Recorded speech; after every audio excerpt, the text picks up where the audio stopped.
ఆ, వాళ్ళు 10 లక్షలు ఇస్తానన్నారు స్వామి. మనీగా మనకి స్వామి. ఆ మాట మరి ఎప్పుడు దీని చెవులో పడ్డదో స్వామి, అది ఆ, మరి అది అప్పటి నుండి కనబడతలేదు స్వామి నాకు. ఇలా అడ్వాన్స్ ఇచ్చెళ్ళారు, మళ్ళీ తిరిగి నాకు మనీ ఇవ్వకపోతే వాళ్ళు చంపేస్తామంటున్నారు స్వామి. మీరు నాకు మాట్లాడేది భయం అవుతుంది స్వామి. ఎవరికి చెప్పాలో ఏం చెప్పాలో అర్థం కావట్లేదు స్వామి. నాకు చూస్తుంటే నాకు మీరే దేవుడిలా కనిపించారు స్వామి. మీరు బాధపడద్దండి. స్వామి మరి ఫోన్ పే ద్వారా నాకు 28,000 అందజేయండి. స్వామి ఇప్పుడైతే అంత డబ్బులు లేవు స్వామి. మరి ఎంత పెట్టుకుంటారయ్యా?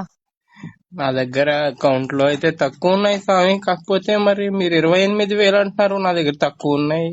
ఆ 10 లక్షలు స్వామి, ఒక్కటి స్వామి, 10 లక్షలు వచ్చిన వెంటనే మీకు 7 లక్షలు ఇస్తాను స్వామి.